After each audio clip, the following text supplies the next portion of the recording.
ദൈവത്തിൻ്റെ പാതി അവസരങ്ങളെ പലരും കാണാതെ പോകുന്നത് അത് കഠിനാധ്വാനത്തിൻ്റെ ആവരണത്തിൽ ഒളിച്ചിരിക്കുന്നത് കൊണ്ടാണ്. എഡിസൺ. ഒരിക്കൽ ഒരു സന്യാസി പാടങ്ങൾ നിറഞ്ഞ ഒരു ഗ്രാമത്തിലൂടെ തീർത്ഥയാത്ര ചെയ്യുകയായിരുന്നു. നടന്ന് തളർന്നപ്പോൾ അദ്ദേഹം ക്ഷീണം അകറ്റുവാനായി അടുത്തു കണ്ട ഒരു കൃഷിയിടത്തിന് നടുത്തുള്ള കുടിലിലേക്ക് കയറി. ഗൃഹനാഥനും കുടുംബവും തങ്ങളാകും വിധം സന്യാസിയെ സൽക്കരിച്ചു. അവരുടെ കഷ്ടതകൾ കണ്ട സന്യാസി അവരോട് ചോദിച്ചു, നിങ്ങളുടെ കഷ്ടപ്പാടുകൾക്ക് കാരണമെന്താണ്? അതുതന്നെയാണ് സ്വാമി ഞങ്ങൾക്കും അറിയാത്തത്. എന്തിനാണ് ദൈവം ഞങ്ങളെ ഇങ്ങനെ കഷ്ടപ്പെടുത്തുന്നത്? ദൈവം എന്തുകൊണ്ടാണ് ഞങ്ങൾക്ക് മാത്രം ഭാഗ്യം തരാത്തത്? സ്വാമിനി ഇത് കേട്ട് പുഞ്ചിരി തൂക്കിക്കൊണ്ട് ചോദിച്ചു, നിങ്ങൾ എന്തുകൊണ്ട് നിങ്ങളുടെ നെൽപ്പാടങ്ങൾ കൃഷി ചെയ്തില്ല? കഴിഞ്ഞ വർഷം മഴ കുറവായിരുന്നു ഗുരു, അതിനാൽ ചിലപ്പോൾ ഈ വർഷം മഴ കിട്ടില്ല എന്നു കരുതി.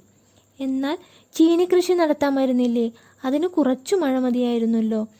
2 വർഷം മുമ്പ് പെരുച്ചാഴി ശല്യം വളരെ കൂടുതലായിരുന്നു, അതിനാൽ ഈ വർഷം ചിലപ്പോൾ കൂടിയേക്കാം എന്ന് കരുതി. എന്നാൽ എന്തുകൊണ്ട് എള്ള് കൃഷി ചെയ്തില്ല? കഴിഞ്ഞ വർഷം അയൽക്കാരൻ്റെ തോട്ടത്തിലെ എള്ള് പാതിയും കീടങ്ങൾ തിന്നു നശിപ്പിച്ചു. ആ പേടി കാരണം ഇത്തവണ ഞങ്ങളും എള്ള് കൃഷി ചെയ്തില്ല. ദൈവം നിങ്ങളെ അനുഗ്രഹിക്കട്ടെ എന്ന് പറഞ്ഞുകൊണ്ട് സന്യാസി തൻ്റെ യാത്ര തുടർന്നു. യാത്രാമധ്യേ അദ്ദേഹം ഒരു മനോഹരമായ കൃഷിയിടം കണ്ടു. ഇന്നത്തെ വിശ്രമം അവിടെയാകട്ടെ എന്ന് കരുതി അദ്ദേഹം അവിടെ തങ്ങാൻ തീരുമാനിച്ചു. അവിടുത്തെ ഗൃഹനാഥനും അദ്ദേഹത്തെ വളരെ നന്നായി സൽക്കരിച്ചു.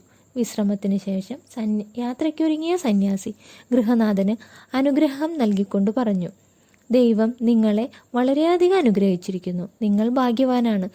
ഇത്രയും നല്ലൊരു തോട്ടം അദ്ദേഹം നിങ്ങൾക്ക് തന്നില്ലേ? ഗൃഹനാഥൻ്റെ മറുപടി ഇപ്രകാരമായിരുന്നു, ദൈവം എന്നെ വളരെയധികം അനുഗ്രഹിച്ചിട്ടുണ്ട് പ്രഭു, എനിക്കതിൽ നന്ദിയുണ്ട്. പക്ഷേ ഈ സ്ഥലം ദൈവത്തിൻ്റെ കൈകളായിരുന്നപ്പോൾ അങ്ങത് കാണേണ്ടതായിരുന്നു.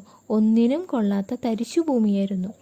ദൈവം പക്ഷികൾക്കെല്ലാം ഭക്ഷണം നൽകുന്നു, പക്ഷേ ഒന്നിൻ്റെയും കൂട്ടിൽ കൊണ്ടുവന്ന് വയ്ക്കാറില്ല.